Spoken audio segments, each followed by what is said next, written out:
School Board of Education. Thank you. Please call the roll. Mr. Alexander? Absent. Mrs. Hickson? Aye. Mr. Ocampo? Aye. Ms. Patterson? Aye. Ms. Grant? Aye. Mr. Belfiore? Aye. Ms. Bergman? Aye. Motion carried. You're in regular session. Thank you. Please stand for the Pledge of Allegiance.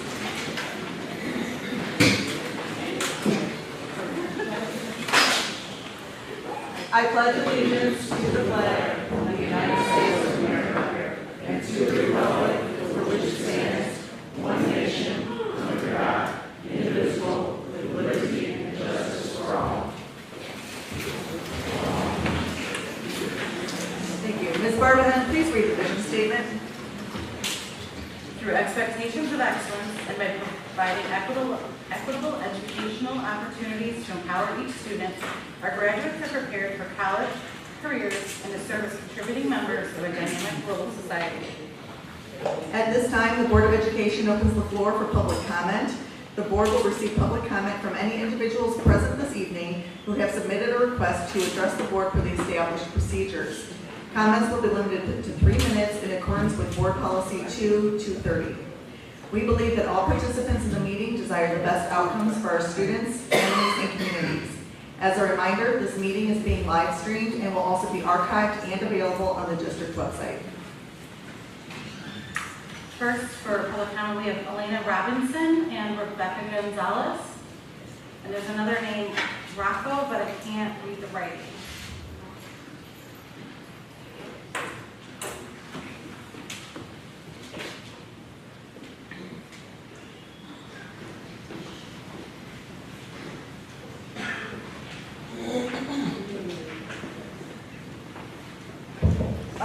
Good evening, everyone. Good evening. So we are students of Proviso East and Proviso Math and Science Academy, and we are also in the band. And so far this school year, we have been going around and we've been performing, we've been doing all of these things without the proper uniforms. Like, as you can see, we have matching shirts, but not everybody has the same shirts. We don't have enough of the same shirts because we're growing, we're getting bigger, we're getting larger and larger in numbers and mass, and we don't have enough shirts to match. So, yeah, that's one of the issues we're having.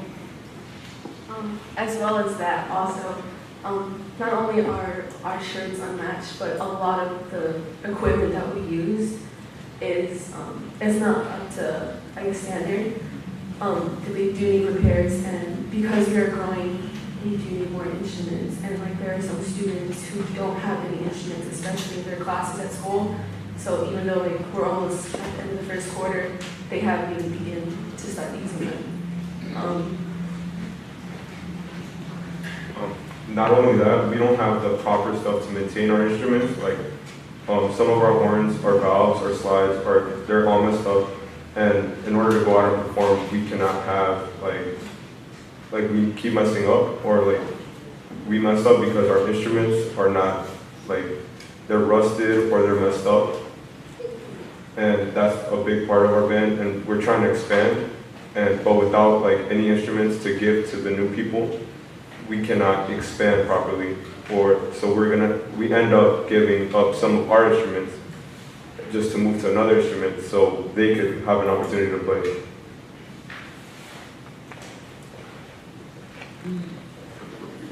Thank you for considering our motions. Thank you.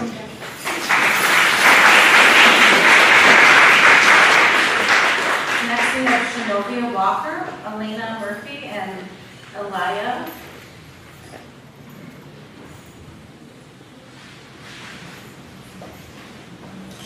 I'm sorry if I said your name wrong.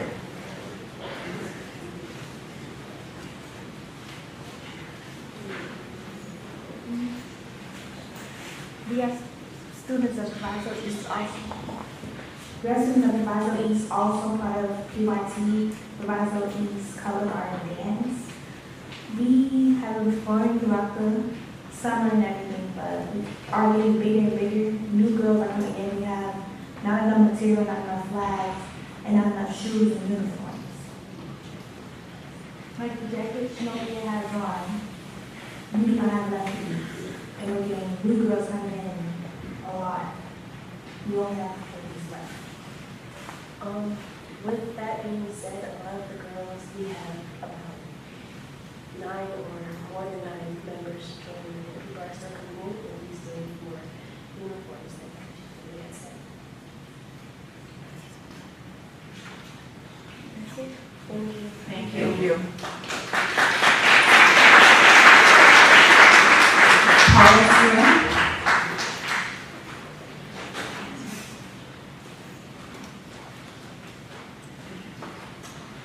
Hello again. Good evening, board. Good evening, Dr. Kay and community. I'm coming back to you this week so that I can try and complete some of my thoughts from when I was here last time, because I do feel very strongly about just advocating, not just for myself, but for a lot of my other coworkers who also do not come from the Black and brown community. But we love teaching here, and we love our kids here. And the work that we do, we take pride in that. And I started out last time I was here visiting with all of you, sharing how I was an exchange student. And I was really fortunate, and I don't take that for granted. But I learned at a very early age what it means to go into another culture and realize that there's more than one way to live life, and to broaden my horizons, and to realize that my way isn't the only way. And I love being in this community more than I ever thought was possible. We are not the enemy just because we have lighter colored skin. And I have never really been made to feel like I am racist until I have sat in a lot of these meetings for the last 2 years. I've never had anybody call me that. I've never been accused of that. And I feel like every time I watch or dial in or stream, that's what I feel like I'm being called, because I'm not of Black and brown culture and race. I reach my kids. Just to share with you briefly a couple of encounters. You know, I had students throwing the N-word around left and right in my classroom, and I tried everything possible, and I didn't know what to do. And I finally asked them to stay back one day, and we had a conversation. I said, you know, you're not that. You are not the N-word. And I had those kids come back to me, 2 of the 5. Mr. Nobody's ever said that to me before. Thank you. And I cried with them. That here they are at 16 and nobody ever has said to them, you're not that. It's just become okay to say. 90% of our Black and brown coworkers that graduate out of HBCUs are coming out in debt. A lot of it. $65,000 debt average, according to the National U.S. Department of Education. In order to get a bachelor's degree, average is $60,000. To get a master's, $68,000 in education. That's the debt. And that's not just for the white teachers like me, that is for every teacher. So if we are going to sit here and continually say, we need to diversify our staff, we want that. But I don't want to hear that I can't reach my kids because I'm white. Okay?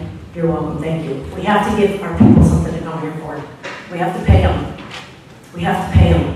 Thank you, Ms. Matthews. Next is Justin and Jaden Burnett.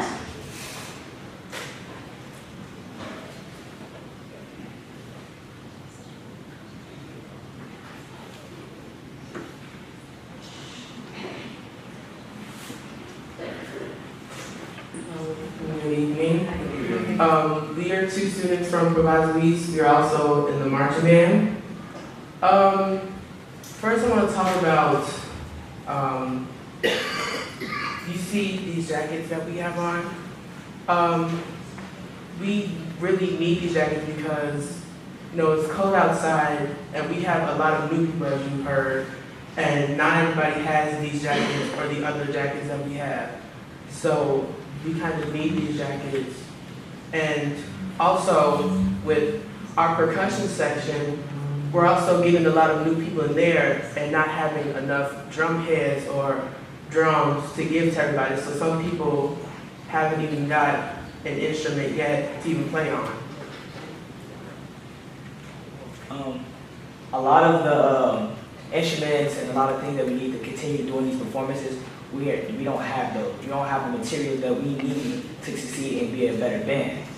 We want to be able to do a lot more performances, we want to be able to do a lot more things, but we're not having the necessary materials, the necessary uniforms, and that's all the things that we need to keep going. Thank you.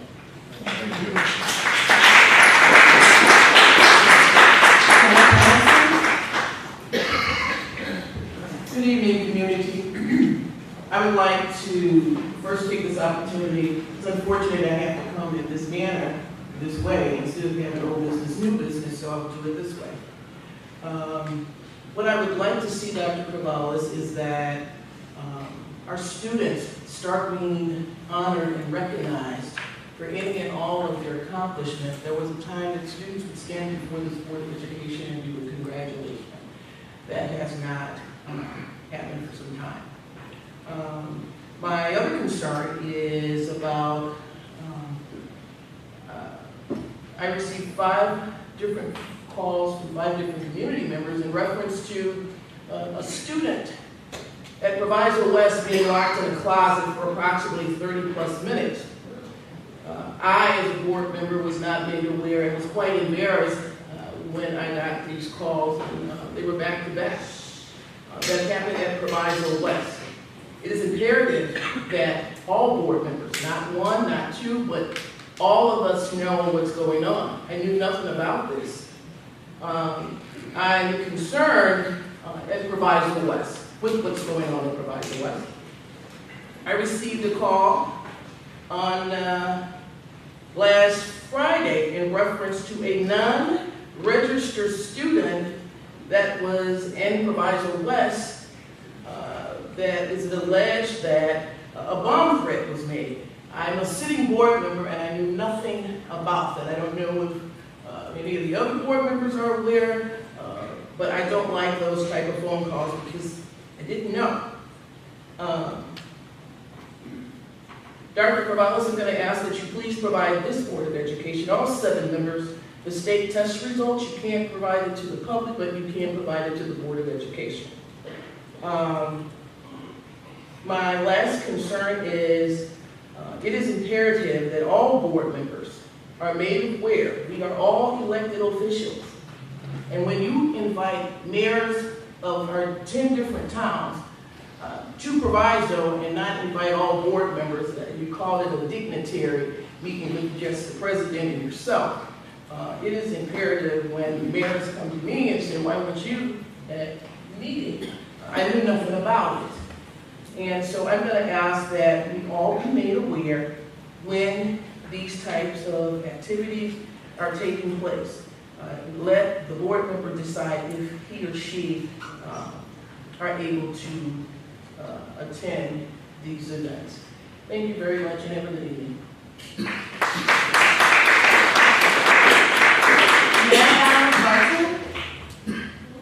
Maribel? Maribel. I'm so sorry.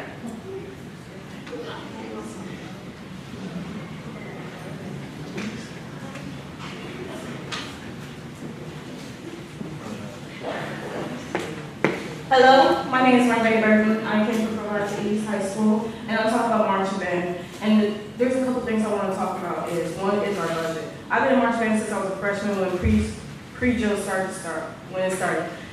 And when I realized by being in marching band, we do a lot of things to accomplish ourselves to get money in our band program, where we have to work ourselves out, push ourselves to the limits to even get money. And the money we use it for our instruments. We usually supposed to have money to save over for activities we can have like over the year for seniors to go out on their last trip, but we don't have money for that. It breaks my heart because we have a lot of seniors that join. We have juniors that can become seniors, but we have nothing for them to support themselves. I left Proviso East as a alumni, but I still have nothing to support myself as being a Proviso East. If my school want to support me, and I want to support them, how can I support them afterwards when I don't have nothing to put myself as pride as a Proviso East? I love this school, I get that. But I love band too. I want to support my band, I want to support my school. And we need budgets. We need our instruments to be fixed, we need our drum kits to be fixed. I need a drum line. And I realize a lot of people want to do bass, they want to do quint, but our drum kits are broken. Everything's broken, we can't get it fixed. We asked to get it fixed, it never gets repaired. It's been years. For me, I've been here since I was a freshman, pre-drills in summer, when I did this, and still have not been fixed. At this point, I feel like our Proviso district don't even care for us. They see our response, they just ignore it. And I'm just like, why would we just give our emotions to y'all? Why would we just tell you how we feel? Just y'all just look the other way, turn your heads, and just say no. It just like if I want to support you or not.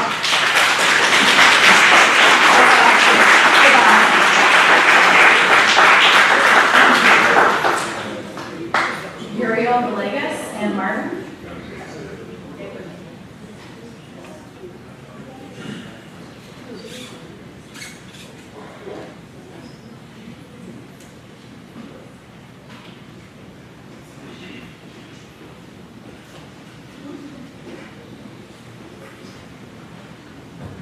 Good evening, everyone.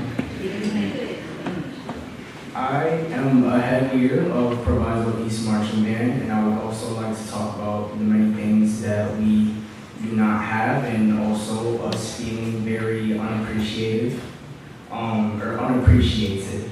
Sorry. First, it would be the instruments. Many of our instruments are rusted. The valves and the slides, they don't work very well. They need a lot of repairing. All of them need repairing. And then our uniforms, because when we're out in the cold, it gets very cold out here, and we don't have the certain needs or correct things that we need in order to be covered up, and we're playing the instrument at the same time as being in the cold. And we've had a few incidents with that.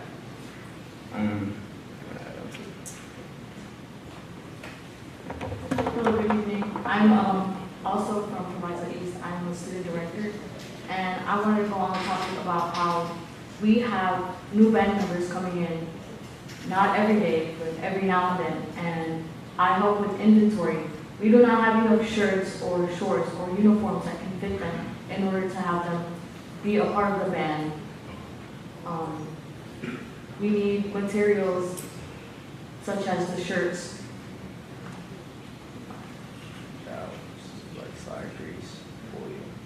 with instruments, with the valves, the slide oil, the grease. We have instruments needing to be repaired, broken, that some of our band members have to be using while broken. And I just want to make my opinion on that because we do not have the materials we need in order to become a better band. Thank you.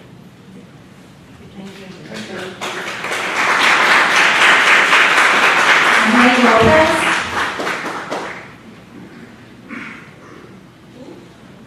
Emery Lopez.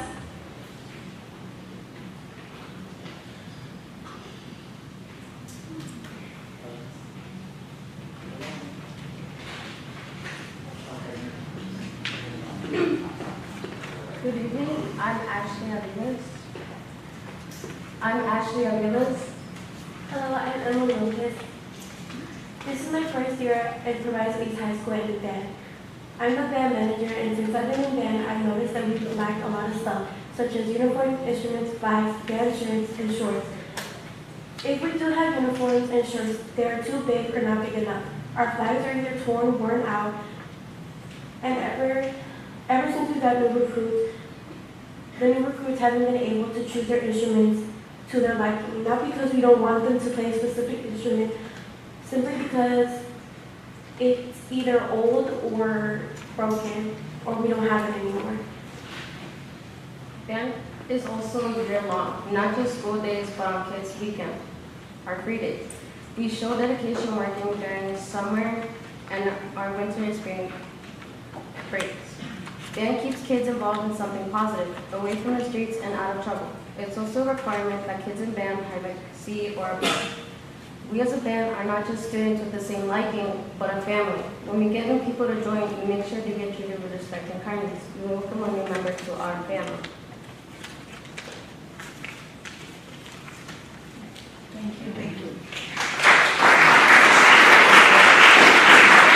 Annette Watson.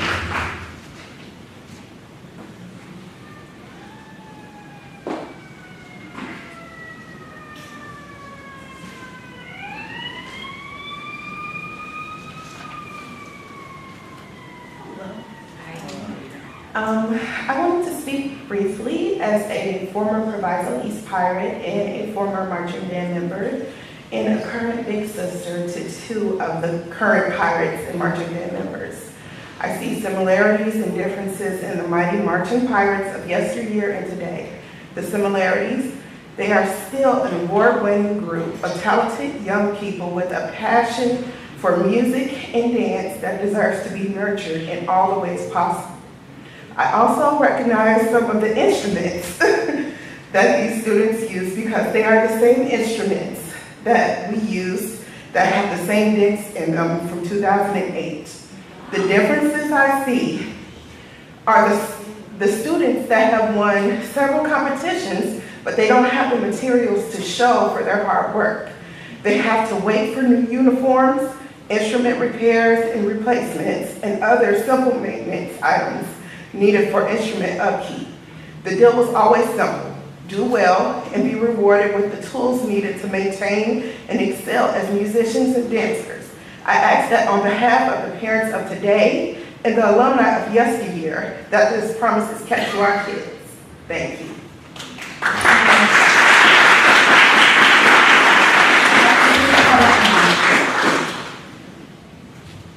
At this time, we'll have the report and communication from our superintendent of schools.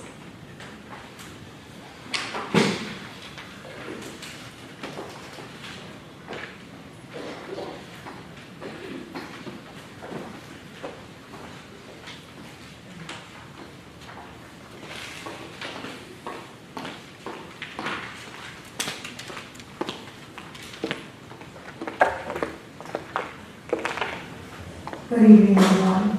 Before I begin, students, I want you to know I'm going to get together with Mr. Seals and the money lady over there, Dr. Hill, and we are going to figure this out with the band instruments. Tomorrow, we're going to get together and it's going to be done.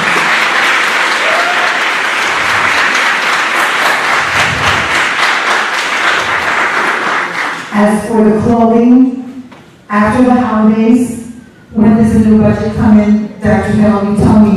Well, actually, if I can intervene, there is a budget here for uniforms. There is, Yes, okay. there is money for uniform, and I also see non-capitalized equipment.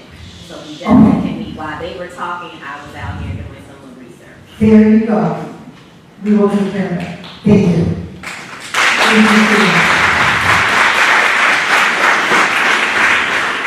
And with that said, I am very, very excited. Before I do my reports, we are going to honor some very, very special students tonight because we have the boys soccer championship tonight. They won the championship and they are here. I'm going to ask Mr. Hall to come here because I want him to do the honors. And we also have the girls flag football. They won the Western Conference.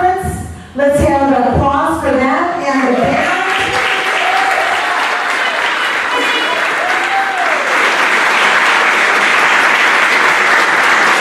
The band were the winners of the Rich Township Band.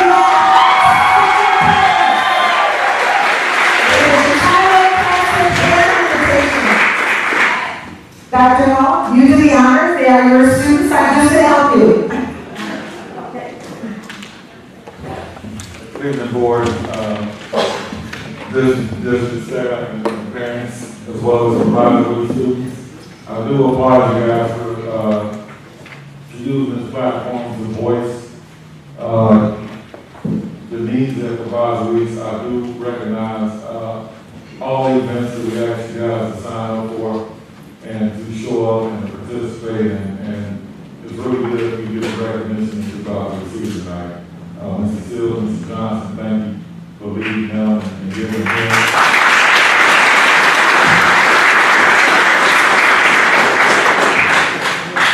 I do want to also, Starting with the band. yeah, we're going to start with band. Yeah. When I call your name, come up and receive your certificate.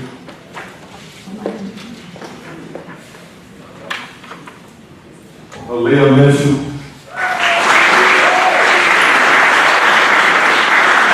Alex Dominguez. Alexandra Herrera.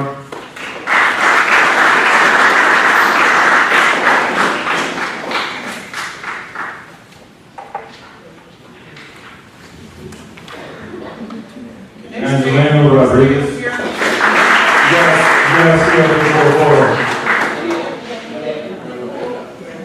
Angelina.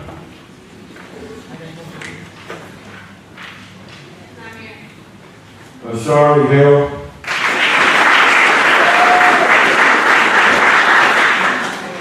Ashley Aviles.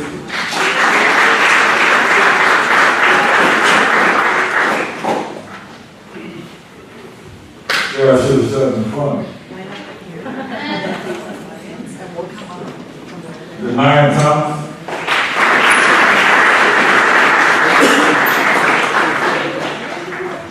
DeMarco Christian.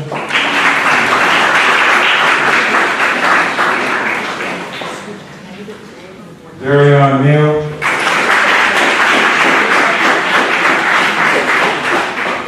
Demetrius Davis.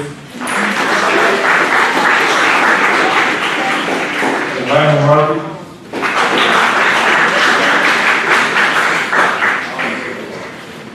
Atlanta Robinson. Elizabeth Mendoza.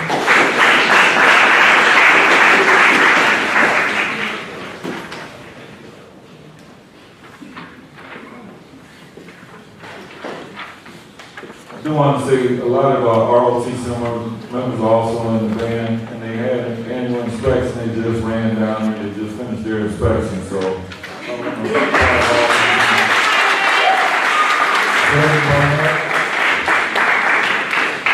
James Smith, Jerome Rome.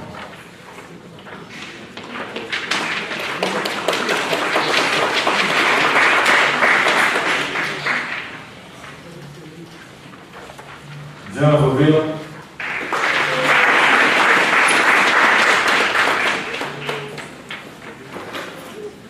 Jaquan Antaveras.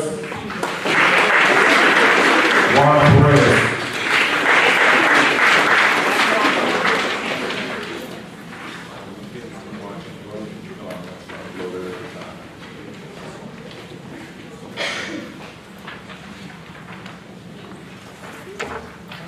Juan Ware. Justin Burke. Leah Miller.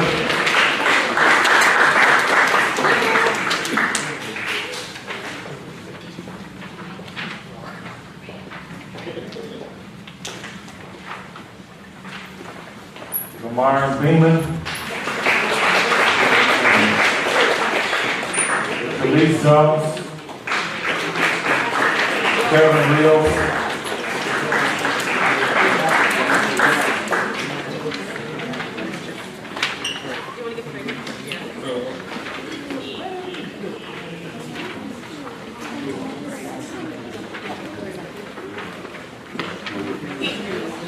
Leslie Aviles.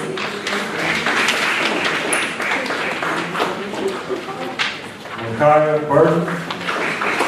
Melanie Rodriguez Pinata.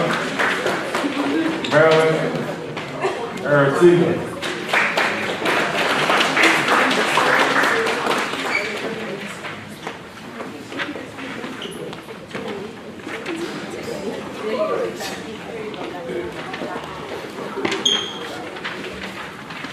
Marvell Burton. Miss Andrews. sincere style.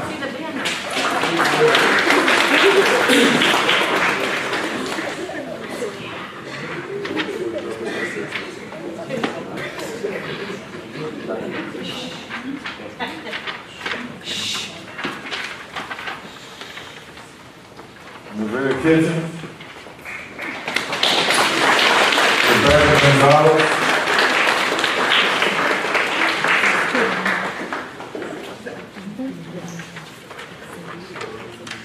Renee Vale. Rebecca Carlisle.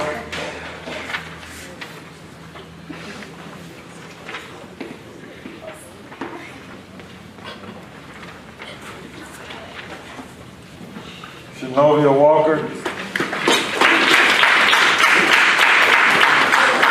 Sandra Odom. Asia Hall. And Julia Wade.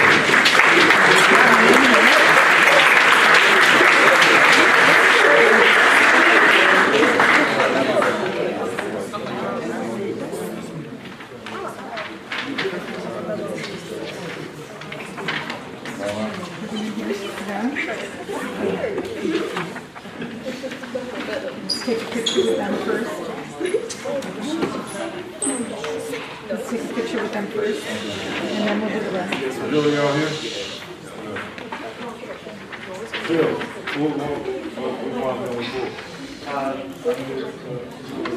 Did we miss some? Yeah. Just call them. Okay. Just say their name. Just say their names and I'll make another certificate. All right, we have Emily.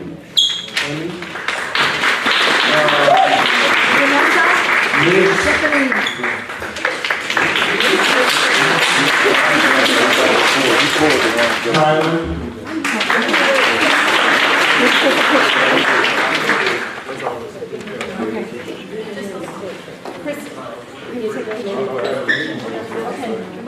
Is on the board already up here?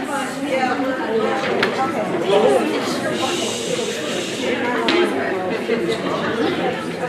Hey, chill out.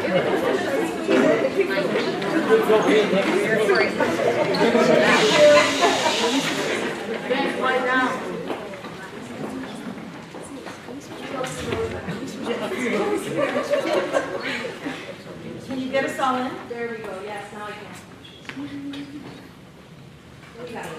Awesome, great job.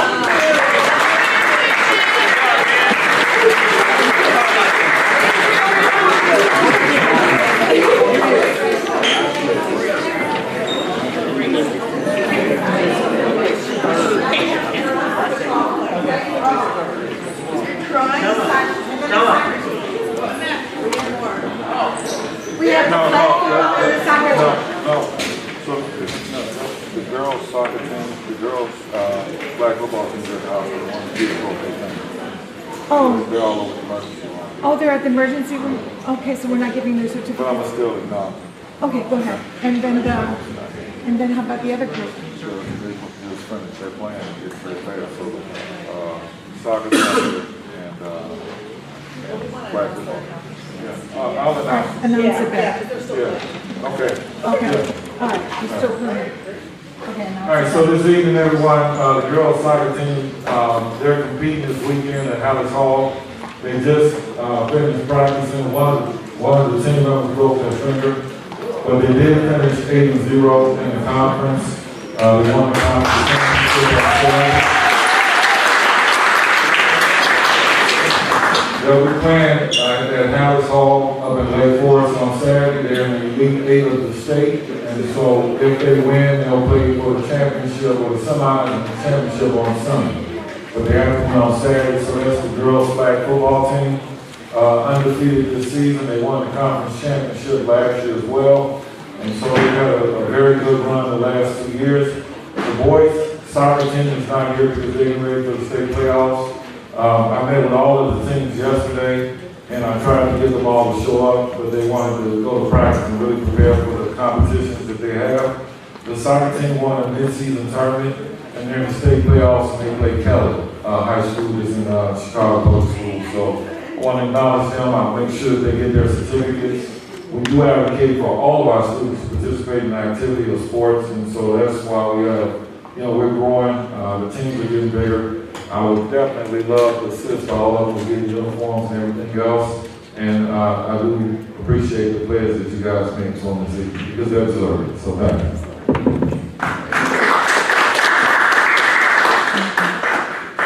Thank you, Mr. Hall.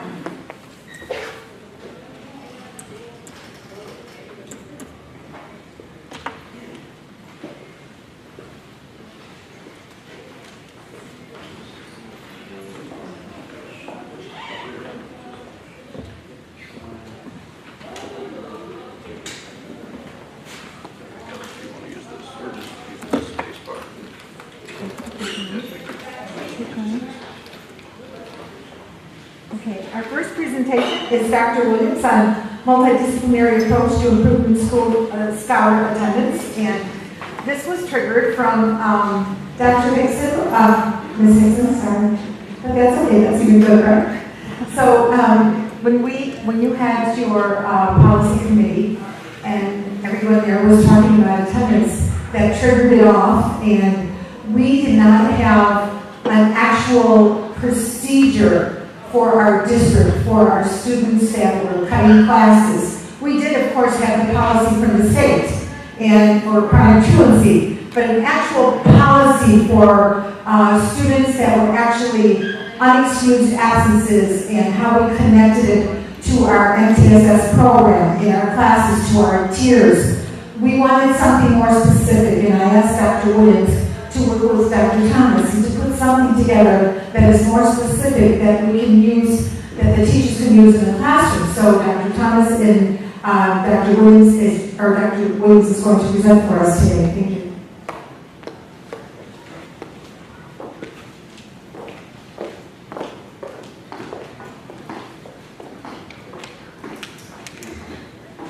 Good evening, Board President Grant, Vice President Ocampo, Secretary Barberhand, Board members, Dr. Carvalho. I'm Sharon Williams, the Deputy Superintendent of Schools, with a quick presentation regarding attendance. And I purposely titled this presentation a multidisciplinary approach to improve scholar attendance.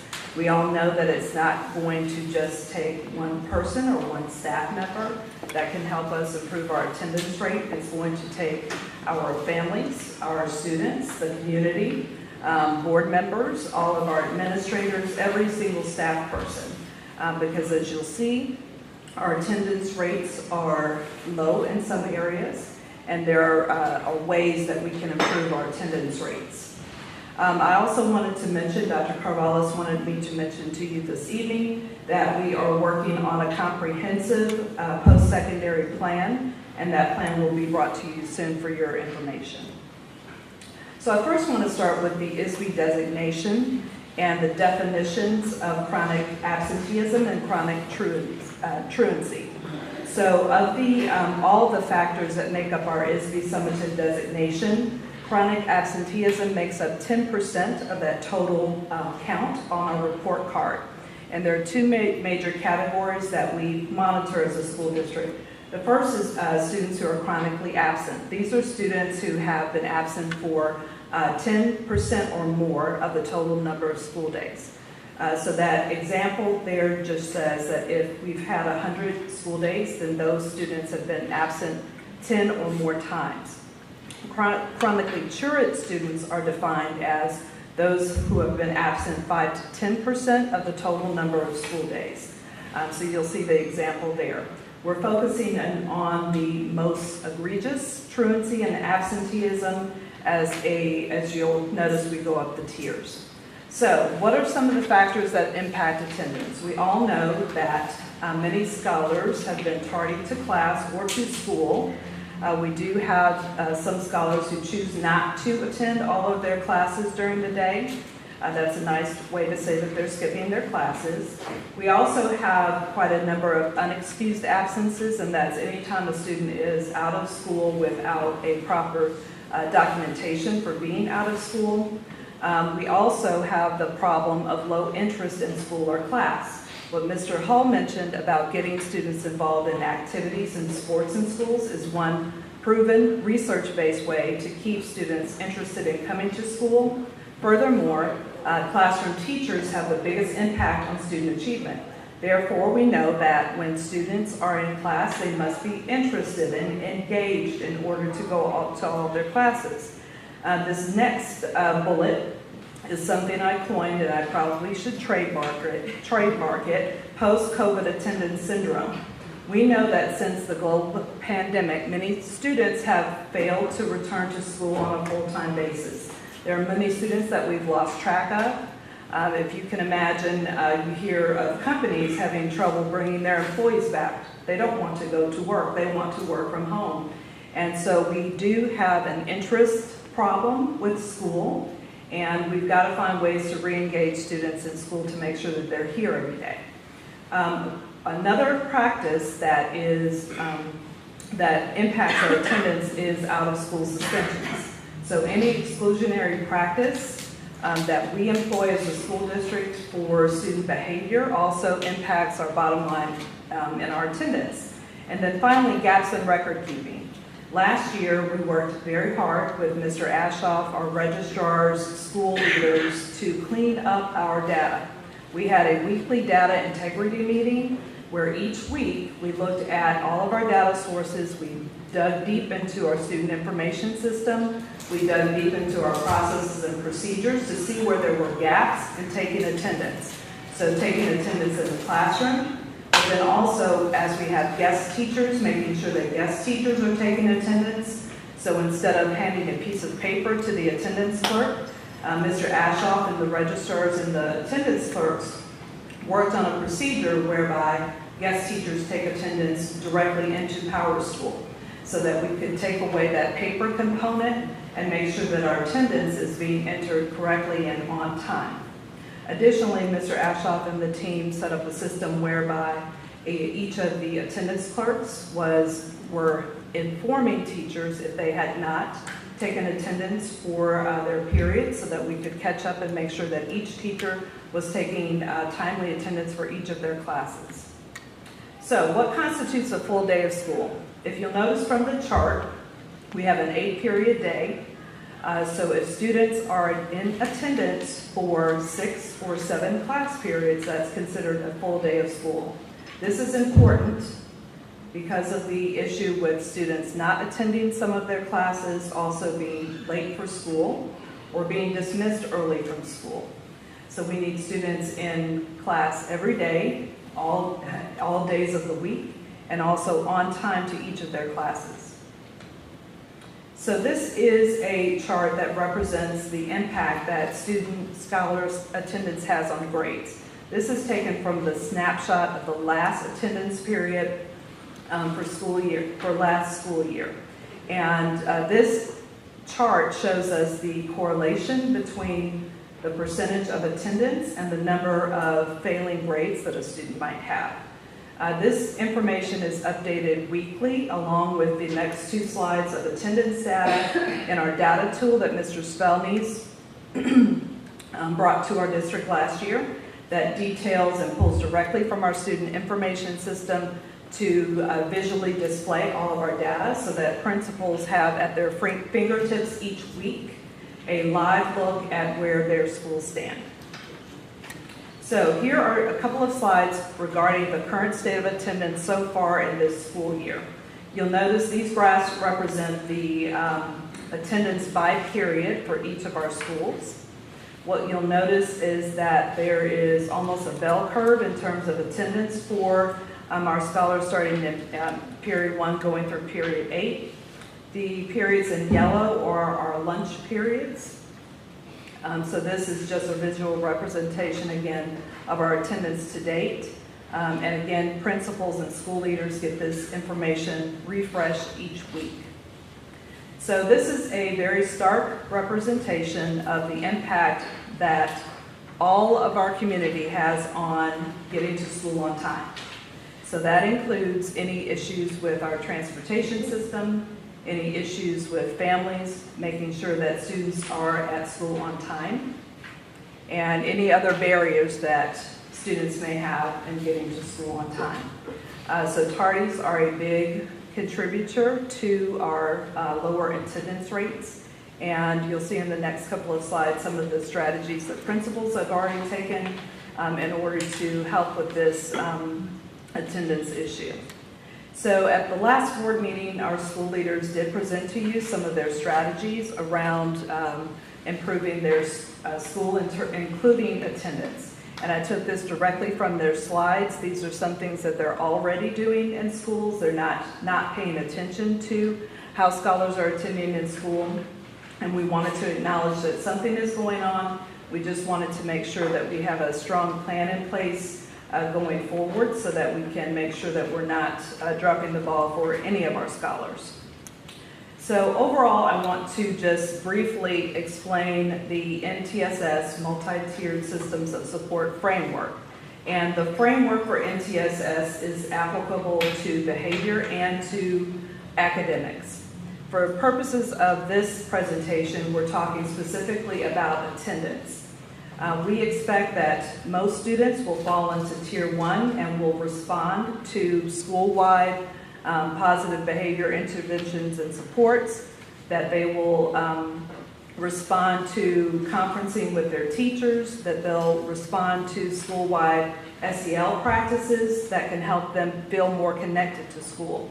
We know that there will be a smaller percentage of students who will need some extra attention regarding their attendance. So for those students, some of the strategies that we can use are conferencing with them more often. We can employ contracts with them so that they will know what we expect of them and help them get back on track. We also have a partnership with West 40 to help with truancy and truant students. The final tier is for the least number of students, and that can involve conferencing again, contracting with students, referral to the West 40 truancy system, a reset room, and then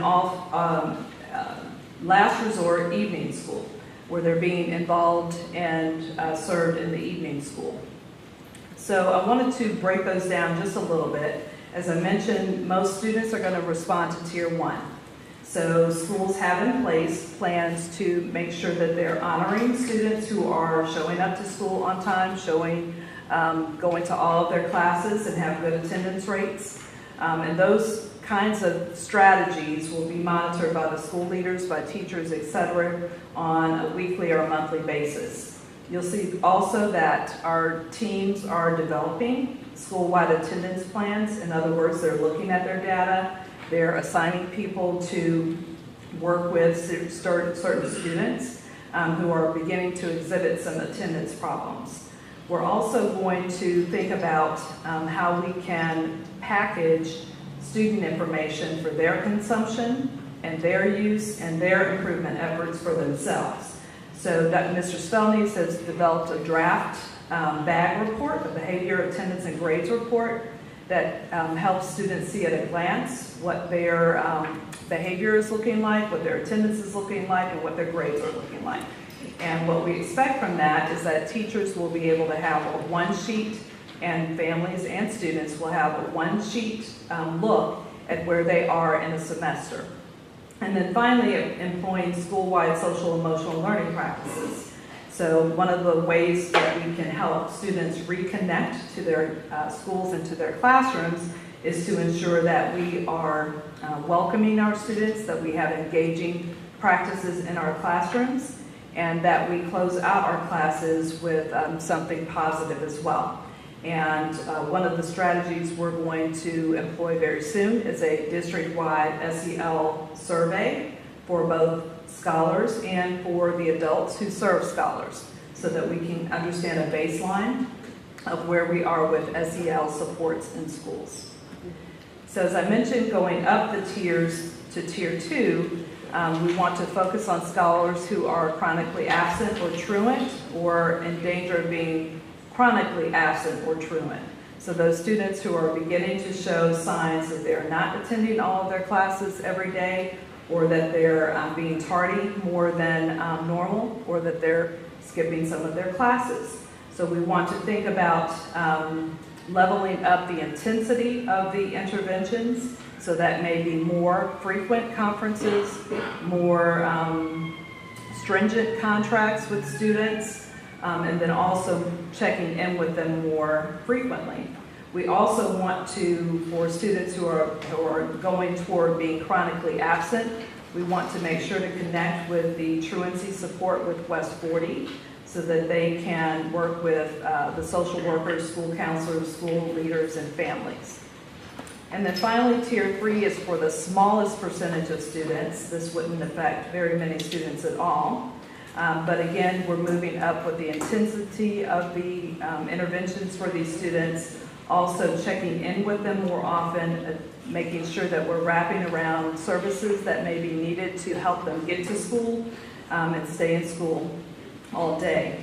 Finally, the most restrictive or the most intensive intervention would be something for students to go to the reset room. For instance, students who are having difficulty getting to all of their classes every day or skipping classes, being tardy to class, using the reset room as a way to reteach proper behavior in school and then get them back on track without excluding them from school. And then finally, those students who are chronically absent and for whom all other interventions have not been successful yet, possibly a referral to our evening school program. We have been very successful under Dr. Thomas's leadership to get students back on track and attending an evening school so that they can continue their education and graduate on time. And the next steps for this plan is to make sure that we're meeting with all school leaders to establish practices that aren't in place yet, in place at their schools, and then make sure that we're offering the support to them to be able to work with families and school personnel to get students back on track. Ends the presentation. I have a really quick question, Dr. Williams. You had mentioned your term post-COVID syndrome. Mm-hmm. We're seeing that nationally, though, right? Yes. That's a problem Absolutely. at the high school level. That's a problem at every level of every school. Every level of school. Yes, including young children. Okay. Yes. Okay. Thank you. All right, thank you. And someone's left their phone here. Dr. Carvallis, Mr. Hall. I'm sorry. Someone's There's left a their phone. phone. Yeah, it's mine. Oh. Thank you, Dr. Williams. Great job. Thank you. And also, Dr. Williams is spearheading the Black History College trip that Della spoke about last month, I think. The HBCU trip? Yes, and she will be working with Introspect. She will have more details for us next month. Is that correct, Dr. Williams? Right? Okay. Thank you. Can I address that before I take off to another situation? That particular historically black college tour I'm talking about has nothing to do with Introspect. Introspect does its own thing. That's a part of a Garfield community out of Chicago that come and do some work over at Proviso East. I've actually already put everything together prior to Dr. Henderson leaving. I asked for it to go on the agenda, and it didn't. I'm going to ask again. I would want to do this as best I can without having students show up here. Everything is worked out, hotels, all of that. It just needs to be paid for. I don't know anything about Introspect. Can you give me the details? I can't. Okay, because I didn't know about your trip. I thought you were talking about Introspect. No. Okay, once you give me all this information, then we can move on.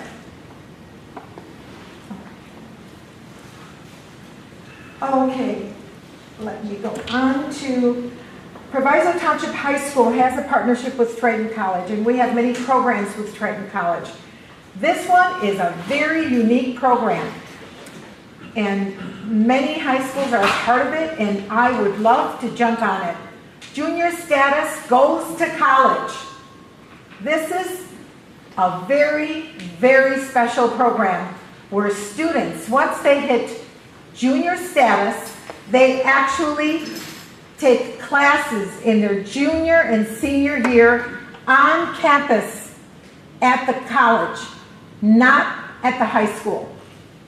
And when they finish their senior year, they will actually get their high school diploma, and they will also receive their associate's degree from Triton College. So they're getting the dual degrees. And they can transfer into any university of their choice with associate's degree in the arts or in the sciences, whatever avenue they choose. So, during their junior and senior year, the students will participate in actual college courses. So how are we going to do this? There are these requirements that, of course, we will have for our students.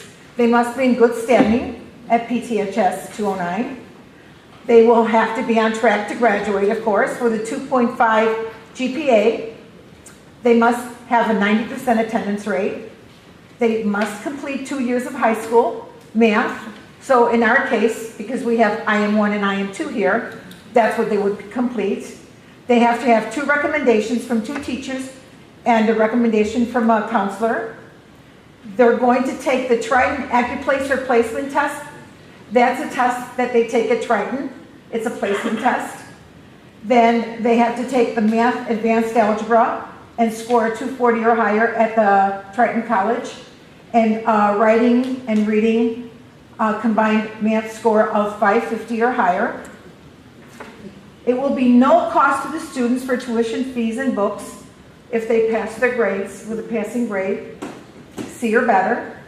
An advisor will be checking in with the students every 2 weeks, and that advisor will be at Triton College, and they have a Triton early warning system that will take care of them. And here at Proviso, we will have a director of the program, and our director will be checking in on our students as well.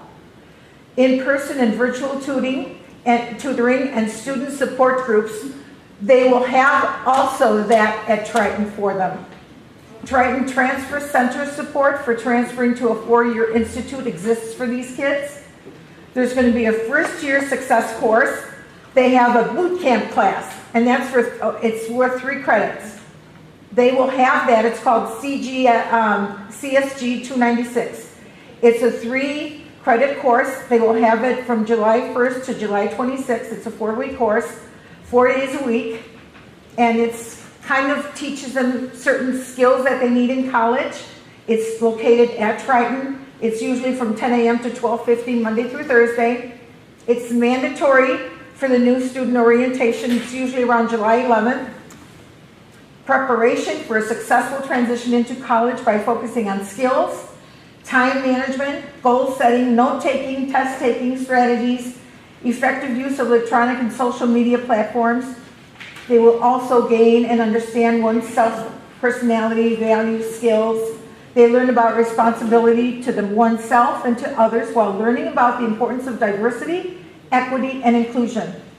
The process of career exploration and university transfer will also be covered. So basically, they're really, really preparing them and taking care of them so they are prepared for this first step. Benefits and consideration if these kids go in this program. It significantly reduces the cost of higher education. Parents don't have to pay for the first 2 years of tuition to go to college or university. It begins the transition to college early, expands academic options for college-bound high school students, be on Triton's calendar for spring break and winter break, so they're following the calendar of Triton, and we will do our best to make sure that the kids are between 8 and 3, their schedule. But of course, it's a college campus, so they're not going to have the same classes every day. It's just like a college campus where they meet, math will meet Tuesday and Thursday and Friday, English will be Mondays and Wednesdays from 8 to 4, just like regular college. Students and families need to commit to the semester once they decide. You must provide your own transportation to Triton. Courses outside of the degree program are at your own cost. What does that mean? If the kids decide to take a course because they like it, they have to pay for that course. Students can participate in sports and after-school activities and clubs. So if you have a student that is great in football, he can play college football. If he loves basketball and he makes it on the basketball team, he can play college basketball. Proviso's Director of Early Admissions will be added support for our students in the program. So we are going to have a Director of Early Admissions here. It's going to come out of our CTE program. So this is an example of the high school requirements.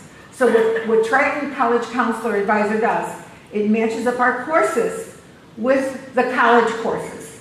So English, our English 4 credits, our math, our science, our social studies. It includes civics, Black History 365, Constitution test. It's going to match up with their courses. Example, Rhetoric 101, freshman rhetoric composition is 3 credits, general education humanities, general education math, general education social and behavioral science, program elective or foreign language elective. These are what they would take, for example, in their junior year. In the spring of their junior year, this is what they would be taking. Rhetoric 102, freshman rhetoric and composition, general ed fine arts, general ed life sciences, general ed social and behavioral sciences, program electives or foreign language. So this is basically if they're following the associate's degree in the arts. This is what it would look like in their senior year. Principles of effective speaking, humanities of fine arts, physical sciences, behavioral sciences, electives, and so forth. So what is the AccuPlacer? I told you that's the test that they would take, and they give you examples of the test and how to study for it. On-campus placement testing instructions, it shows you how to take the course, what exactly where the testing center is. It goes step by step to take it remotely, or you can take it in person. Receiving email from AccuPlacer, you get the test voucher, you can get an appointment to go in person. Any questions? Yes? So if students enroll in this dual program, their junior and senior year, they're at Triton then for their entire junior and senior year. They're not here with us. Correct, but they're still our students. Okay, so they're still checking in with the director. They're still accountable here to our district and to Triton as well. Correct. And then at the end of the 2 years, they have an A associate's diploma from us, degree. an associate from them. Right, so they have essentially doubled up and earned 2 degrees. Correct. And then they transfer to UIC or Champaign or DePaul as a transfer student, not as a freshman, but as a transfer student, which means their chances are so much better because they're transferring. They're not going in as a freshman So with they're an not ACT competing with score. other- They're not competing with the others, right? Correct. It's an absolutely win-win situation for these kids. So they're going in as juniors at 18 and 19 years old. So the tuition though for Triton would be covered by Us. Right, because they're still our kids. Right. And our requirement is that you get a C average. Right. We want okay. them to have a 2.5 average. So if they do not fulfill those requirements when they're at Triton, they would simply come back to classes here. Yes. Yes, we don't want them to fail. But that's why they have the support there. That's why we're going to have a director here that's going to be following them. And we're already at Triton. I mean, right, we already Dr. Brandon's already over there. Right. He's already watching the kids that are on the dual credit. He's already over there watching them when they're over there. So for us, it's nothing more. But we do need a director for that program. So it would be a new position then? It would be a new position to oversee the program? A new position? A new position. Yes. It would be, yes. Yeah. Well, actually, no, I'm going to transfer the quarter. My plan is to just change the coordinator position to a director position and put him at the bottom of the, at the top of the quarter one scale. Changing the duties and title to encompass this new responsibility. Correct. So we're just transferring it to a director position. Yeah, and then do we, how much will this cost us in tuition dollars at Triton? Do we know? Or is there a fee for us to send the kids to Triton? No, No, there's not, okay, so this is at no cost to the district, no additional cost. no, we're gonna pay, if the kids go to the classes, we're gonna probably pay for the classes, we're gonna start with 10 kids. Okay, So it's not gonna be a lot. okay, I figured 6 to 10 kids to start with. okay. I don't think we should start with any more than that. Kids qualify.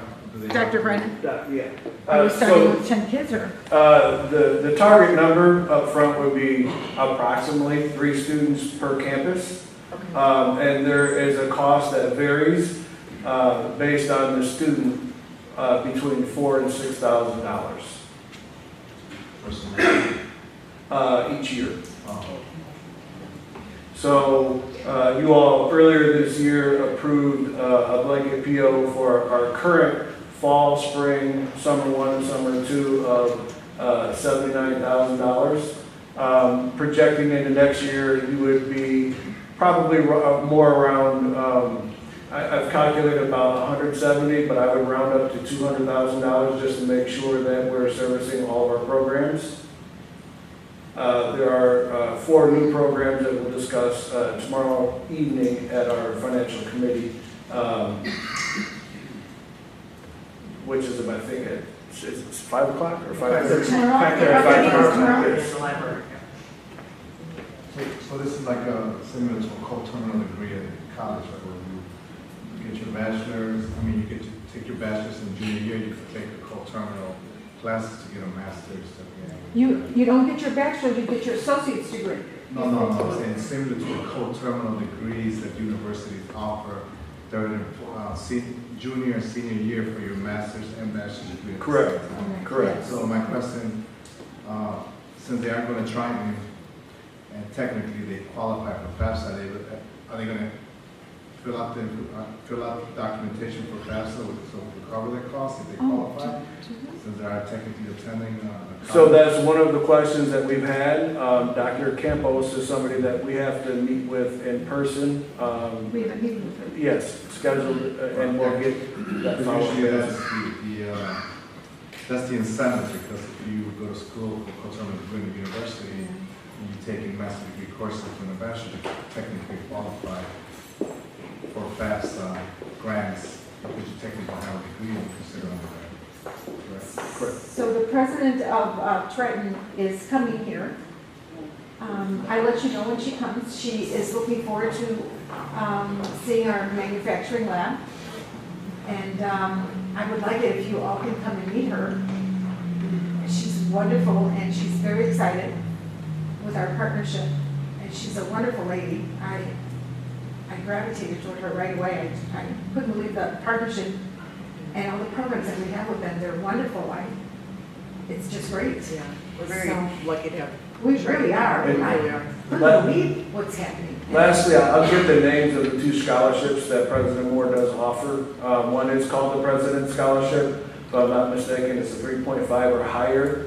Those students are allowed to come to Triton for free. And then they have one that's also at a 3.75 that students can qualify for as well. So I'll get the names for you for those 2 scholarships. Can we also work out something that if we do have students who receive those scholarships, that we can then allow more people into the program? Do you see what I'm saying? Like that frees up our funding, so we could actually send more if kids were We interested. can send as many as we want. I'm just afraid to put too many in until we get our feet wet. No, right, but I'm just thinking like if we say, okay, we're gonna send so many kids, but some of them got the scholarship, that Yes. we don't want money to stay on the table, we wanna be able to put it towards other students who might wanna take advantage of this. Yes. Yeah. Yes. Brookfield, what's it called? the high school. Brookfield? They're already in it. Lyons is already in it. Ridgewood is already in it. I couldn't believe it when I went to the meeting that Dr. Brandon took me to, and they were all in it, and I just stared like a deer in headlights, and I thought, what are they talking about? And this has been around for the last 5 years. Okay. I couldn't believe that we did not know about this. Okay. Well, better late than never. Right. Right. Carvelis, can you share your PowerPoint just because of the requirements, the first few slides that you showed, just in case I get parents that ask? Yeah. The requirements, yeah. Where do you want you? No, you can share with the, if you can. Can we go back and can we attach the superintendent report to the actual like agenda item so then people can just open it? Right, and I just read it? want That to would be be great. fine with that. They are. We can link it and send it. The report, I also have them on PDFs. Okay. Yeah. They do got to test through it. I mean, you got to be advanced algebra, they have to test through. I mean, there's several things they have to. I'll send it to you. Correct, and that's why they discuss a 4,000 to 6,000. Janessa, send it. So if somebody's short a class or needs to be remediated before they take that class, that's where an extra cost would come in. That's great program. So you all excited about it as I am? Yeah, this is amazing. Yes, What I a great think so too. opportunity. Okay. When do we have this for myself? Where was this? Okay. Is this an action item, isn't it? So I don't think, this is just an action item, but an information item. So what we did, we simply changed the credits when a student is in order to be a junior, it used to be 12 credits. Now a junior is going to be a junior with 13 credits. So this way, the junior is going to be more prepared to take the SAT. And when a student becomes a senior, he's going to become a senior with 18 credits. And that's what we've changed, because we want our students to be more prepared. And now, the facilities meeting. And Gilbane and Perkins and Will? Mr. Taylor? Hold on, Dr. Keller. So Yes. the promotion, is that, I misunderstood. I thought it was the other way around where. Okay, so simply what we've done, when you're looking at the credits, and a student goes on to the next level, because now it's an 8-period day. It used to be a 7-period day. And how many credits do we have? So now with an 8-period day, in order to be a junior, instead of having 12 credits, you need to have 13 credits. So we've added 1 credit. And in order to be a senior, you need to have 18 credits. And the flip side of this, the positive side of this, is that when these kids are juniors and they're ready for the SAT, you need to have 13 credits. So they're going to be more prepared for the SAT. Right, and this is an action item tonight, it's number 7. No, I think it's just an information item. No, it's an action item. Oh, it is an action item? This is an action item. Oh, That's okay. the approval of grade level promotion change beginning with the SY25 academic programs and course catalog. Yes. Okay. Any other questions on that? Okay. Here you are. Okay.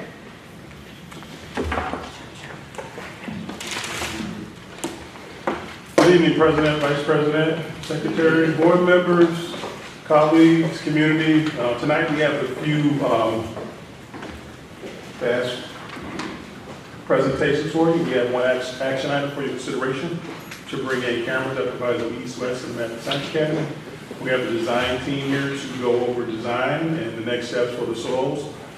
Please dive in and ask as many questions to the SOLs as possible. I've been getting hammered on this, and we are pushing. And Gilbane is doing a good job with Perkins and Will to try to get the next steps together and dates together with NWRB. On both of the presentations, you will see information from Perkins and Will related to the design and the potential to be determined dates. And Perkins and Will show an outline of where the SOLs are. I'm sorry, Gilbane will show an outline of where the SOLs are on campus today and where the fence line, where it might be related to the design. At this time, I'd like to bring up Perkins and Will to get the design started.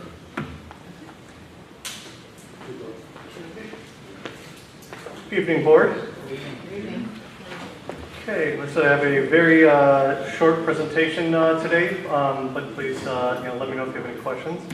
So I'm just going to cover a few things, kind of just our typical punch list update, closeout update on previous summer's work. Then we're going to cover some of the miscellaneous projects that LT alluded to, and then just a brief note on possible work schedule adjustments for the upcoming scope of work. So again, just a brief summary here. Percival continues to work with Gilbane and the district to identify punch list items and ensure that work is completed that was included in the documents. Again, just to reiterate that even though the standard contractor's warranty is 1 year, that doesn't alleviate the contractor of completing any work that is discovered after that 1 year time to have not been completed. The example I always use is that if there's a wall that the contractor was supposed to install some blocking in for something to be hung on the wall, and if 2 years later someone goes to hang something on that wall, discover the blocking isn't there, the district is still able to go to that contractor and have them provide that work. It's not a get out of jail free card if no one catches it. So we continue to work with the district. Obviously you guys live in these buildings, you know them far more intimately than we do. And so we're always getting feedback from LT and his team, and anytime items are brought to our attention, they are added to the punch list, and we work with Gilbane to address them. Additionally, anytime a contractor goes to submit their final payment application and close out their contract, Percival, the design team, performs a final completion inspection where we walk through the entire scope of work for that contract and ensure that it was done in accordance with the documents. And so we'll continue to update this table. Actually, since this table was included in the presentation, we do have the punch list for the previous summer's worth of work. And so we are working with Gilbane as the contractors notify us that a punch list item is completed. We schedule routine field visits to confirm that those items were completed. Just a couple of items that maybe of note as you walk around Proviso East. There are some additional scope items because of the nature of this project where the work is spanning over 2 summers. There may be some areas where you walk through and think to yourself, oh, this doesn't look finished, or is this going to be addressed? There are a number of those items. We've worked with LT and his team as well as Gilbane to sequence the work in as logical fashion as possible, so that way it still is a safe facility to operate even as some of these projects are in the middle of being completed. So a couple of items at some of the what I call corridor crossing areas where you have 2 corridors meet each other. There will be some additional acoustical treatments in these high traffic areas. There are a few areas where we've noticed that there's echoing in the corridors, and so there will be additional acoustical treatments to address that. Additionally, in the student cafeteria, which has undergone a facelift, and we're really excited with how it turned out, kind of a nice new modern feel to the student dining space. There are some low voltage cabling that is a variety of colors that we're exploring wire management solutions that will conceal these wires, so that way it just gives it a little bit more consistent of an aesthetic for the exposed structure in that space. So any questions on punch list project completion items? What was that? There was no statute for those repairs that you find after the fact? I believe the statute of repose is 7 years with an additional 3, is that right? No, yeah, we can get that information for you. Yeah, it's being yeah. The number of the actual statute. Yeah, I think we presented a previous one, so I know we have that information. Yeah, so yeah, we can look that up. Any other questions? I have one. In phase 2, is there a sound system being installed in the cafeteria? That is not in the scope right now, no. Al McDonald and myself, Mr. Hull, we are working with a contractor to develop a strategy for that. We'll be sharing that with you no later than November 15th.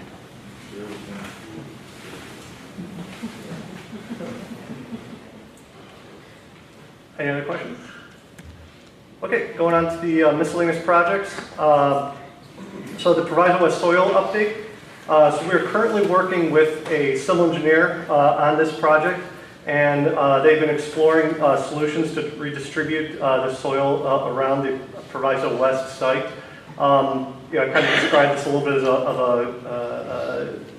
kind of not too hot, not too cold, just right problem. So what we're trying to do is make sure that we distribute the soil extensively enough that we can use up the entire soil pile. However, we can't touch so much land that it triggers MWRD stormwater management ordinance requirements requiring stormwater management measures to be taken on site.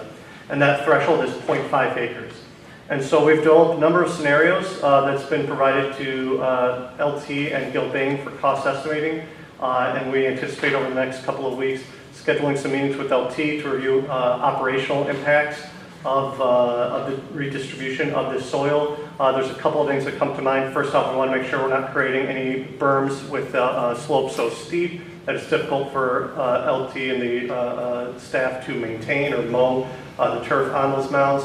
As well as this area, the site is used by the cross-country team for their course, so we want to make sure that if there are any impacts to their running course, that the district is made well aware of that and has the opportunity to comment.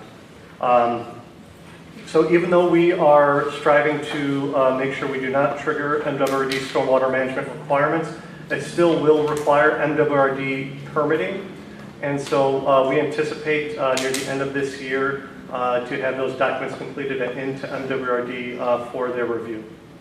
At that point then, we will submit documents to Gilbane that will go ahead and bid the work and complete the scope of work. So, any questions on the Proviso West soils?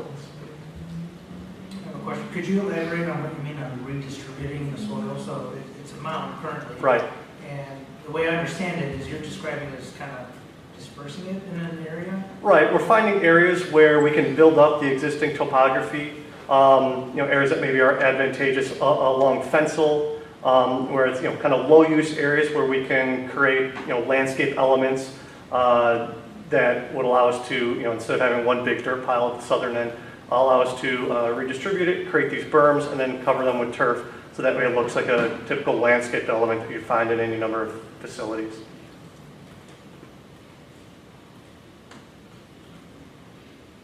This was contaminated though, wasn't it? So this soil, when it was brought to the landfill, they have what is affectionately referred to as a sniffer system, where they will kind of wave a wand over a truck, and if it triggers any number of chemicals being in excess of their threshold, they don't just reject that one truckload, they reject everything from the site. So at that point, Gilbane, when this soil was rejected at the landfill, they solicited a report from ECS that confirmed the elevated levels of these contaminants. Based on our discussions with the ECS chemist, it was their opinion that these were all naturally occurring levels of the contaminant. It just exceeded the threshold that the landfill allows in their clean landfill. So they said there wasn't anything that indicated to them that this was a point source, where, for example, you have an underground tank that's leaching chemicals or something like that into the soil.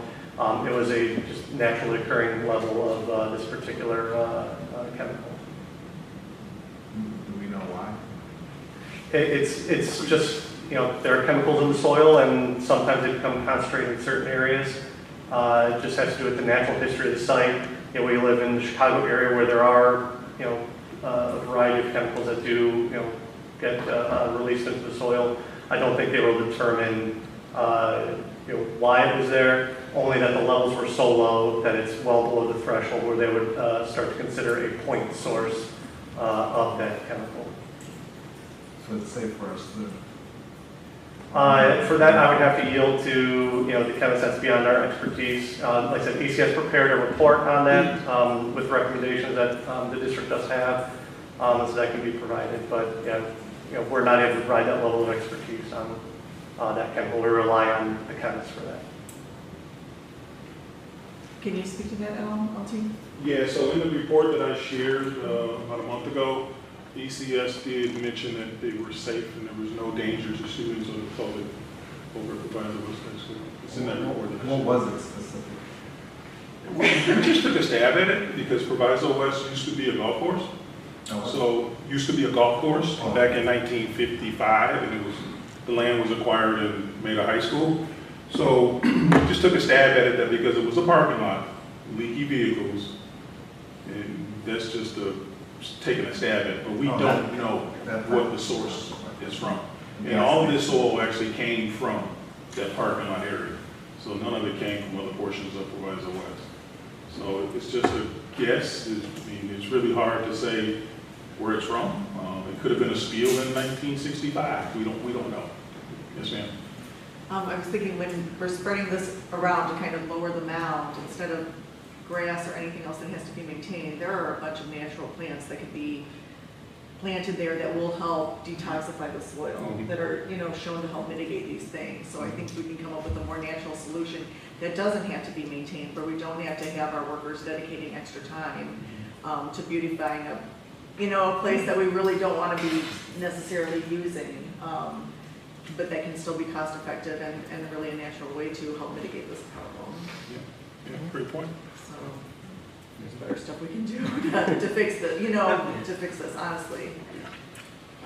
Yeah, and we wanted to take this approach too, because if we decide to take these soils off site again and they get dinged again, I mean, it's just more money that we're throwing away.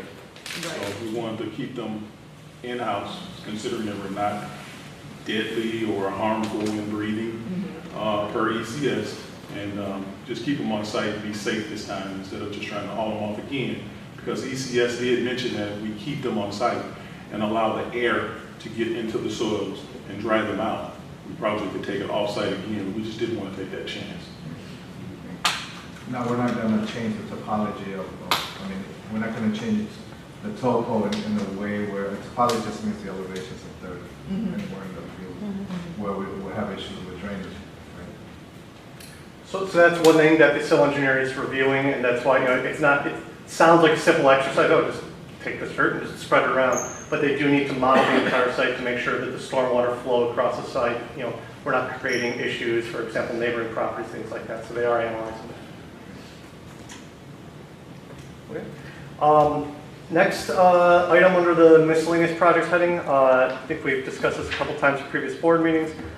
There was an existing stair that was found to have structural deficiencies that has subsequently been demolished. However, this is a required means of egress out of the east upper gym. In coordination with the Regional Office of Education, we worked with Gilbane and LT and his team to develop a solution for a temporary stair, which is what you see in this image here. However, the temporary occupancy permit that was granted for this space you know, is contingent on a permanent solution for this stair being installed in the upcoming summer. So Perks of Will, as well as our structural engineer, are working on a temporary stair solution for this. Similarly to the soil redistribution, we expect to have documents completed in the upcoming months here to provide to Gilbane for pricing and bidding. And then we expect that work to be completed in the summer of 2024, this upcoming summer. And lastly, here at PMSA, again, we've mentioned this a couple of times. Once we completed the site redesign here, there was a bit of a rethinking in the district strategy for how students are brought into the building, and it placed a lot greater emphasis on door 5, which I believe is the door that most of us walked in here today. As such, it requires a little bit of rethinking about how pedestrians circulate about the site. Principally from the main student lot, we are going to be providing a clear walkway to get to the door 5 area, as well as the what was initially considered as an overflow lot, the lot off to our left here, has since become a critical lot for day-to-day operations of PMSA. As such, we will be looking to create a more safe, clear crossing for pedestrians to be picked up from that lot, across kind of the main entry drive onto Roosevelt Road, and then approach the building. So we are, again, working with our civil engineer on that project. Any questions on any of those two items? Otherwise, the last item here, I don't have any other slides on this, other than just to say that the district has approached Gilbane for some possible ways to expedite the remainder of the Proviso East work that is slated to be completed in 2024. And LT just asked us to kind of just state that, you know, Perks of Will is here to support with our construction administration services as required for our contract whenever that work commences. So if it's decided by the district and Gilbane to start that work earlier than was originally slated for the next summer, you know, we are staffed and prepared to support that with our normal construction administration services whenever that should take place. With that said, that is the conclusion of our presentation. Anyone have any other questions before I turn it over to Gilbane? All right. Thanks so much, everyone.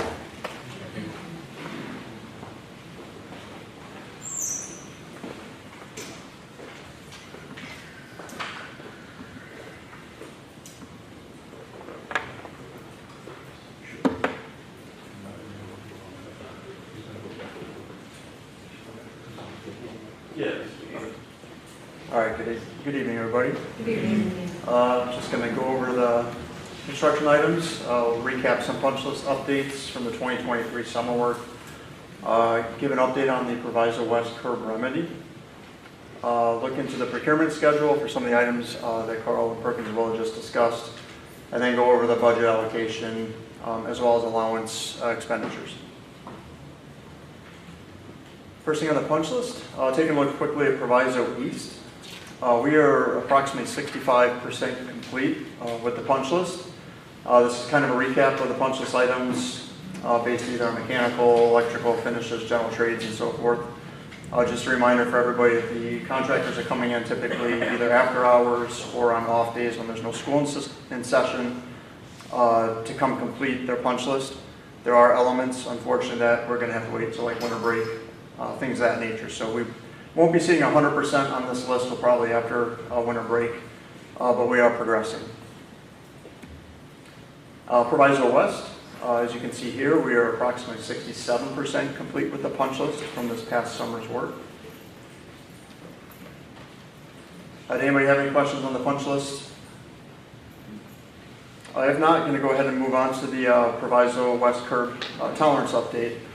So what we did here is we wanted to kind of show you images of what the repair or remedy would look like if the contractor were to actually remove sections of curb and pour it back. So we just wanted everybody to be familiar and understand what the impact would look like on not only the curb itself, but as well as the adjacent asphalt pavement. With that being said, the concern that we all have, as well as the contractor, is the appearance of the remedy may actually look worse than the issue that's currently at hand. So what they've done is they've looked to provide actually a credit.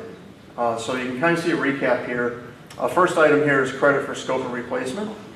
And basically what that is the replacement that they were going to do, which was basically 10-foot sections, joint to joint, removing and then replacing it.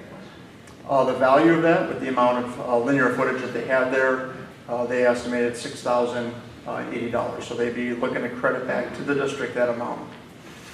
Additionally, they've offered to patch a current area that was some existing pavement that got damaged as a result of a water main break at no additional charge, identifying that the value of that work is approximately $2,500. And then they also identified some additional storm drainage piping work that they did at no cost to the district at the time that the site was open. It was kind of a good faith item on their part to try to help push along the project. And the value of that work was approximately $1,500. So what they're looking at right now is a total savings to the district of $10,080. So when this came back as a potential or something for us to look into, I actually asked my estimating department to give me kind of an order of magnitude cost of that replacement work that they were identifying, 10-foot sections ripped out and replaced. My estimator gave us basically about a $45 linear foot cost for that work. So our estimate for the savings, if we were just to get a credit based on our estimate, that'd be about $8,550. So the savings the district is actually realizing is slightly more than what our team actually estimated. Did anybody have any questions on that?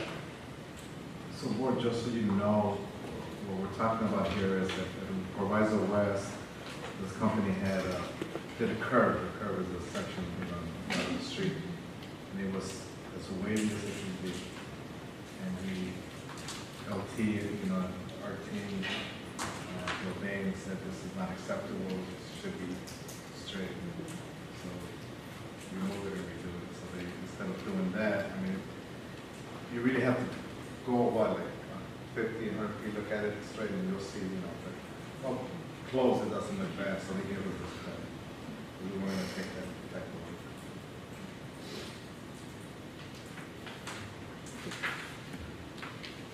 Okay, moving on to the procurement schedule update. First item on here, bid release 16, so we've actually got one of the recommendations that LT and I are going to be presenting here shortly is for the masonry restoration work as well as the security camera work.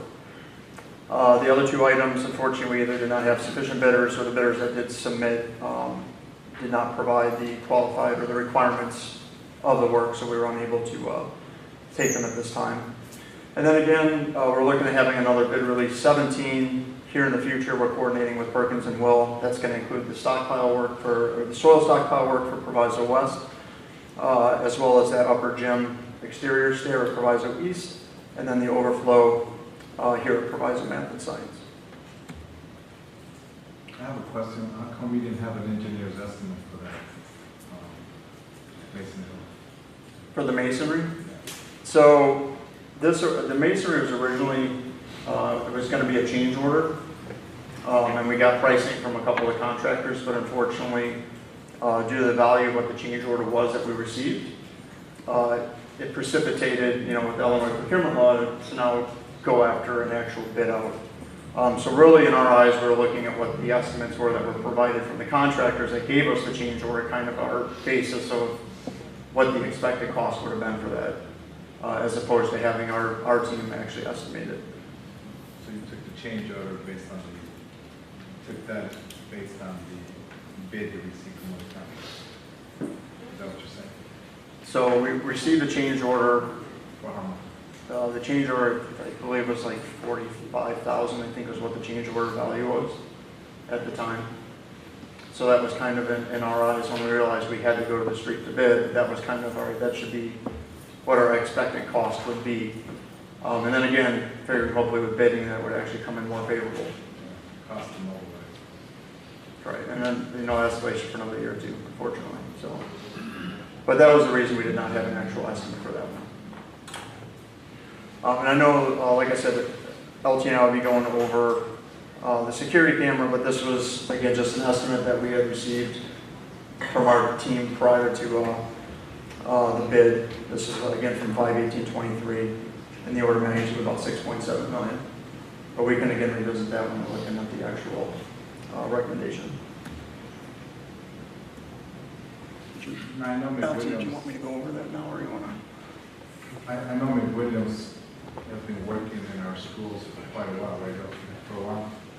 Yeah, since 2020, they were one of the first electricians on job here. So I think it'll be very disappointing when we see any change order on this job because they know our buildings. I'm just saying. Fair point.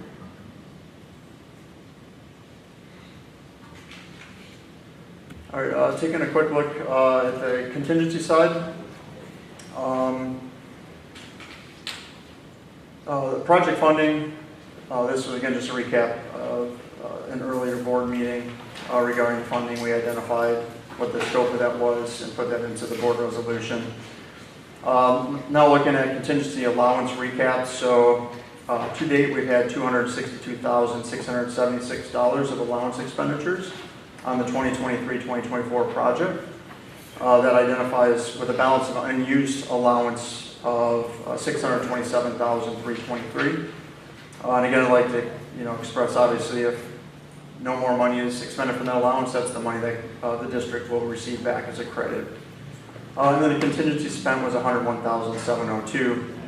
And again, as I just said, looking at this, we're looking at a net savings as of today of roughly $525,000. So this is the first item. So this is for Proviso West. This is allowance tracking. And again, we're recapping the expenditures of each trade contractor, totaling $116,246. The balance remaining on this with the allowances, $183,754. On the change order contingency side for Proviso West, we've spent $50,301 to date. Moving on to Proviso East, on the allowance side, we've spent $167,574 to date, which leaves us with a balance of $422,425. And then the last item on here is the change orders for Proviso East, which has, right now at this moment in time, is $47,887. So, yeah, so does anybody have any questions or concerns I can identify? Yeah, during our facilities meeting, I asked Michelle if she could bring me an explanation on 56,000 change order. Actually, let me see which one that is, and I can tell you exactly.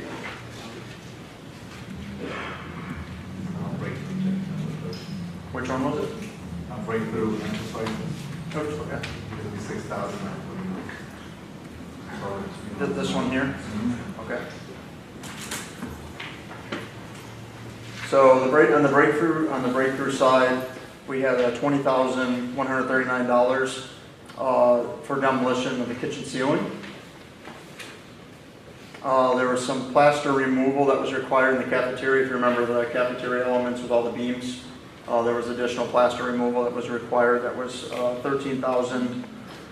The upper gym stairs demolition, which is obviously we've seen with the future project to replace those stairs, that was $14,000.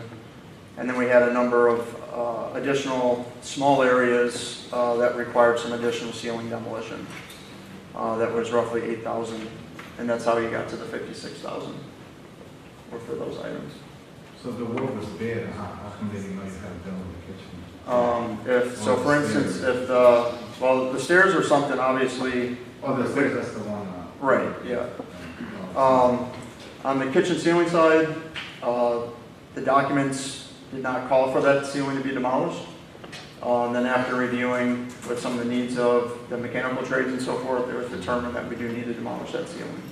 And that was for the phase of the air conditioning? Yeah, it's for putting all the, we ran some new fresh makeup air units and things like that in the kitchen. And then again, the plaster removal in the cafeteria, very similar. There were some areas that were exposed, but a handful were kind of hidden behind the ceiling like that. So until we actually demolished it, didn't see what the conditions looked like, and now it's going to be an exposed condition, so we wanted to make sure it got cleaned up and looked like a perfect situation, for an open ceiling environment. So that was kind of the nexus of those items. Do you have any other questions or comments on any of the other ones? No. Okay.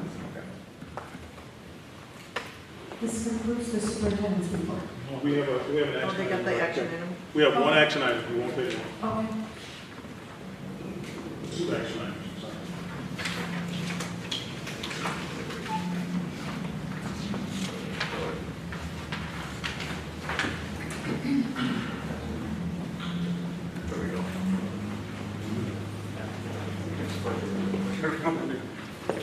All right, so the first action item here is for bid package 28D, which is the security camera work at Proviso East, West, and Math and Science Academy. We're recommending award to McWilliams Electric in the amount of $5,831,400. That is the base bid. We additionally have 5 alternates that we are recommending. Alternates 1 and 2 are a deduct for some cabling. Alternate 4 is for additional cameras at Proviso West on the exterior. And then alternates 5 and 6 are for additional cameras and upgrades on the exteriors of all 3 schools at East, West, and PMSA. And then the last action item here is for the masonry restoration work at East Fieldhouse. We're recommending an award to Rasco Masonry in the amount of $50,000. So alternate 1 and 2 on the East and West, that's a credit for using the existing Cat 5 or whatever? Cat 6, yep. Cat 6, okay. So they are going to use it. Yep. They don't know if they can use it. Yep. Any other questions? This was part of the original master plan, right? This was included in the 50 million. It was included in that $51 million a few months ago. Okay. Yes, ma'am. The masonry work was not. The $50,000 was not. But the 5.8 million was. This 50 grand, it wasn't. The cameras was part of the deal. Any other questions? Thank you. All right, thank you. And that concludes the superintendent's report? That concludes the superintendent's report. Excellent, all right. Thank you.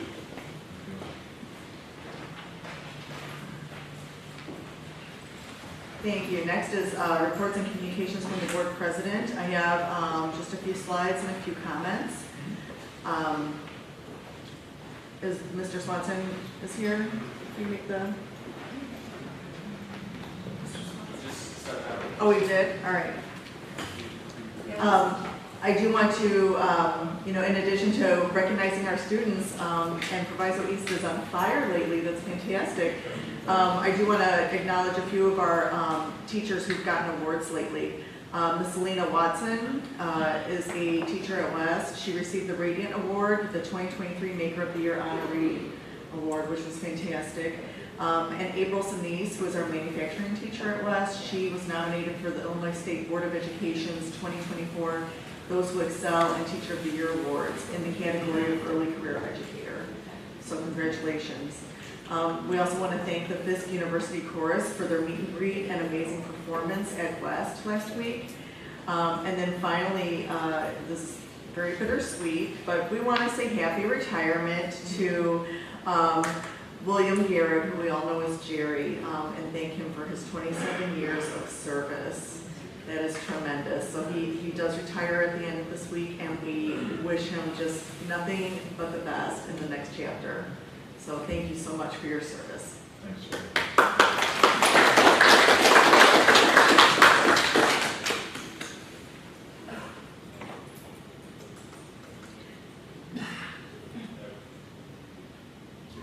I do have a few slides, but Mike is not here, and I don't see the sharing option up there. I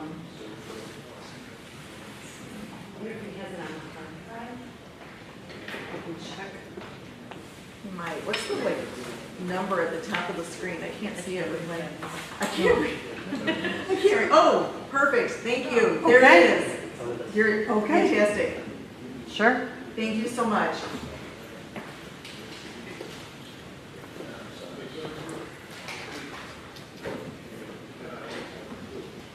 Thank you so much. Can you just push the button really quick? Sorry. Oh. Thank you so much. All right, so just a few quick slides. I want to make sure everyone knows Proviso West is having a trick-or-treat event. This is Thursday night from 4:30 to 6:30. Costumes are definitely encouraged, so bring the family, all ages. This is going to be a fun event. I also want to point out that October is Manufacturing Month, and our manufacturing program at West is doing some fantastic stuff. So they're having some speakers come in, they're doing tours, and they're showing off their projects. So please, if you have time, take a look at that. That's going to be next Monday, starting at 9 a.m. We also have a couple of resources, thanks to Mrs. Hickson for helping me with these. We have a career fair coming up on Thursday, November 2nd. This is at Triton College, which again is such a wonderful partner of ours. But they're talking about career opportunities available in a variety of fields. And we also have the Department of Defense SMART Scholarship Program. This is really a lot of money for students who qualify, and it also covers internships, employment, book and health allowances. So take a look at those requirements. They look for children who are, or students who are pursuing a technical undergraduate or graduate degree in one of 24 different disciplines. So we definitely want our students to know what's out there. Next, we do have a parent informational being put on by the Deltas. They've got the Delta Academy. This is for middle school girls, and then they also have Delta Gems, which is high school girls. This is also coming up next Monday. It is a Zoom meeting, so kids can register for it online. For the younger girls, they're talking about building their capacity to participate as full leaders. And then for the Delta Gems, they are offering roadmaps for colleges in career planning and how to get the most out of your high school experience so that it can help launch you into your future. I do want to point out the 209 Scholarship Great Chefs event that's happening this Thursday. This is a great local program that that funds scholarships for Proviso East, Proviso West, and PMSA students. This has been going on for several years, and this has been just a tremendous help for local families who have qualified for this. So if you like good food and good company and good times, I suggest you take a look at this event and see if you can make it. And then I do want to point out that tomorrow at Proviso West, they are putting this on. It's a virtual program, but it's Power School and Schoology training for parents. This is going to be a fantastic program. You can watch from home on your couch in your pajamas, but go ahead and register for that. It is via Zoom. There's more information on the Proviso East website. But for parents, this is going to be a great opportunity to get that boost you need to use Power School and Schoology and to really get the most out of it for your student. And then finally, of course, I always like to highlight our upcoming board meetings. Also, October 25th, tomorrow, we have our Finance Committee meeting. October 30th, we are going to have the Policy Committee meeting. Then we're in November. There goes October. November 7th, we have our Facilities meeting. And November 21st is going to be our Parent and Community Engagement Committee meeting. These are always open to the public. We invite everyone to attend, students, parents, community members, alumni. If you're interested in any of this, please come and join us. We'd love to have your input. And that concludes the President's report.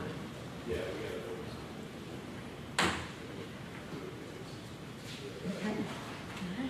I know, I said I would be quick, and I tried. All right, at this time, may I please have a motion to adopt the minutes of the October 10th, 2023 board meeting? Any discussion? Hearing none, please call the roll. Mr. Alexander, absent. Mrs. Hickson? Mr. Ocampo? Aye. Ms. Patterson, absent. Ms. Grant? Aye. Mr. Beltran? Aye. Ms. Barbanek? Aye. Motion carried. Thank you. May I get a motion to table the past due bills to be paid list? Second. Discussion, we are going to actually keep this just at the first meeting of each month. That's why I'm tabling it, because we did already do this for October. The next one that will be presented will be in November, the first meeting, okay? Any other questions, discussion? Hearing none, please call the roll. Mr. Alexander, absent. Mrs. Hickson? Mr. Ocampo? Aye. Ms. Patterson, absent. Ms. Grant? Aye. Mr. Beltran? Aye. Ms. Barbanek? Aye. Motion carried to table. May I have a motion to approve the resolution authorizing the commencement of the social media litigation as presented by administration and discussed in closed session? So moved. Second. Any discussion? Hearing none, please call the roll. Mr. Alexander, absent. Mrs. Hickson? Mr. Ocampo? Aye. Ms. Patterson, absent. Ms. Grant? Aye. Mr. Beltran? Aye. Ms. Barbanek? Aye. Motion carried. Thank you. May I have a motion to approve the uniform grievance complaint decision regarding former Superintendent Dr. James Henderson as discussed in closed session? Second. Any discussion? Hearing none, please call the roll. Mr. Alexander, absent. Mrs. Hickson? Mr. Ocampo? Aye. Ms. Patterson, absent. Ms. Grant? Aye. Mr. Beltran? Aye. Ms. Barbanek? Aye. Motion carried. May I have a motion to approve the dual degree, associate degree program from Triton College and high school degree from Proviso District 209 as presented? So moved. Second. Any discussion? Hearing none, please call the roll. Mr. Alexander, absent. Mrs. Hickson? Aye. Mr. Ocampo? Aye. Ms. Patterson, absent. Ms. Grant? Aye. Mr. Beltran? Ms. Barbanek? Aye. Motion carried. Thank you. May I have a motion to approve the clarification of Math and Science Academy graduation requirements for fine arts and engineering and technology at all three campuses as presented by the administration? Second. Any discussion? Hearing none, please call the roll. Mr. Alexander, absent. Mrs. Hickson? Mr. Ocampo? Aye. Ms. Patterson, absent. Ms. Grant? Aye. Mr. Beltran? Ms. Barbanek? Aye. Motion carried. Thank you. May I please have a motion to approve the grade level promotion change beginning with the school year 25 academic programs and course catalog as presented by administration? Second. Any discussion? Hearing none, please call the roll. Mr. Alexander, absent. Mrs. Hickson? Mr. Ocampo? Ms. Patterson, absent. Ms. Grant? Aye. Mr. Beltran? Ms. Barbanek? Aye. Motion carried. May I have a motion to approve the Facilities Master Plan Phase 2 for Proviso East, Proviso West, PMSA, and the awarding of corresponding contracts to McWilliams Electrical Inc. and Rasco Masonry to perform the work therein stated, which has been previously bid in accordance with state law and Board of Education policy and is now being recommended by administration. Second. Any discussion? I have a question for LT and possibly Sam. Is LT around? Okay. LT, for the Rasco Masonry work, you said it was not part of the original budget, right? Part of the 51 million? No, it was not. No. No. But remember, there's plenty favorable dollars that's coming back. It was presented tonight that if we Yeah, needed half a million roughly? Yeah, so, and we can sustain 50,000 out of the capital budget. It is those two big pillars that go into the field house. Those bricks did not have brick ties on the back when the stairs were broken out. Okay. Now we want to put brick ties back there to secure it and make it last a lot longer. And if we don't do it, you can just go up to it and kick it and it's going to fall in. Okay. Thank you. Any other discussion? Hearing none, please call the roll. Mr. Alexander, absent. Mrs. Hickson. Aye. Mr. Ocampo. Aye. Ms. Patterson, absent. Ms. Grant. Aye. Mr. Beltieros. Aye. Ms. Barbarin, aye. Motion carried. Thank you. May I have a motion to approve the full-time employee position increases for counseling services and security officers as presented by administration? Second. Any discussion? Hearing none, please call the roll. Mr. Alexander, absent. Mrs. Hickson. Aye. Mr. Ocampo. Aye. Ms. Patterson, absent. Ms. Grant. Aye. Mr. Beltieros. Aye. Ms. Barbarin, aye. Motion carried. May I have a motion to approve the EPIC Special Education Staffing Agreement to temporarily augment the district's special education staff as presented by administration? Second. Any discussion? Hearing none, please call the roll. Mr. Alexander, absent. Mrs. Hickson. Aye. Mr. Ocampo. Aye. Ms. Patterson, absent. Ms. Grant. Aye. Mr. Beltieros. Ms. Barbarin, aye. Motion carried. Okay, we are now to the personnel report. If anybody would like to pull anything. Yes, 2A, go to that separately. Would you like to table? Yeah, we can table that. Well, we have to pull first and then we have to make motions. So I have, okay, that was 2A1. Okay, and then can we, I'm going to pull 1B1. And I am going to pull C10. I'm sorry, that would be 3C10. 3C10, yes. Was 1A1 similar to 1B1? Which one? 1A1. 1A1. We did not pull that one out. Right, no. Oh, okay. Yeah, never mind. This 1B1. So those three, okay. Any others?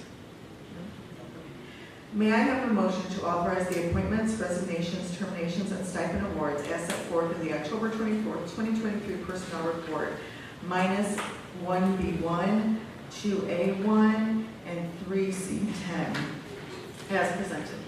So, Second? Any discussion? Hearing none, please call the roll. Mr. Alexander, absent. Mrs. Hickson. aye. Mr. Ocampo. Aye. Ms. Patterson, absent. Ms. Grant. Aye. Mr. Beltieros. Aye. Ms. Barbarin, aye. Motion carried. Thank you. May I please have a motion to table 1B1 of the personnel report? Second. Any discussion? Excuse me. Hearing none, please call the roll. This is, sorry, table 1B1. Yes, this is Okay. Mr. Alexander, absent. Mrs. Hickson. Aye. Mr. Ocampo. Aye. Ms. Patterson, absent. Ms. Graham. Mr. Beltieros. Aye. Ms. Barbarin, aye. Motion carried to table 1B1. Thank you. Can I please get a motion to approve 2A1. We're voting on this one separately. Approve the table? I thought we were tabling that. We tabled it last time, so. Okay, can't table it. Yeah, I think we need to vote. Okay. Yes or no. Okay, could you repeat that one? Sorry. So, yeah, we're just separately. So this is a motion to approve 2A1. So much. Second. Any discussion? Hearing none, please call the roll. Mr. Alexander, absent. Mrs. Hickson? Nay. Mr. Ocampo? Aye. Ms. Patterson, absent. Ms. Grant? Aye. Mr. Beltieres? Nay. Ms. Barberman? Aye. Motion carried. To approve 2A1. Can I please get a motion to table 3C10? Second. Any discussion? Hearing none, please call the roll. Mr. Alexander, absent. Mrs. Hickson? Aye. Mr. Ocampo? Aye. Ms. Patterson? Ms. Patterson is absent. Ms. Grant? Aye. Mr. Beltieres? Aye. Ms. Barberman? Aye. Motion carried to table 3C10. Thank you. We have discussed the IB test fees, or it was presented, correct? And then also the school year 25 course catalog updates, those were presented as well. Those were both information items. At this time, can we read the FOIA report into record?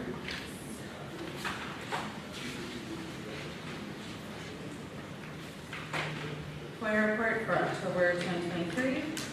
In October 2023, Proviso Township High School District 209 received the following FOIA requests. October 12, 2023, Bo Kim requested the following: please provide bid tabulations for D209 capital improvement projects. Information was provided. Thank you. At this time, can I please get a motion to adjourn? So moved. Thank you. All those in favor? Aye. Those opposed? We're adjourned. Thank you, everyone.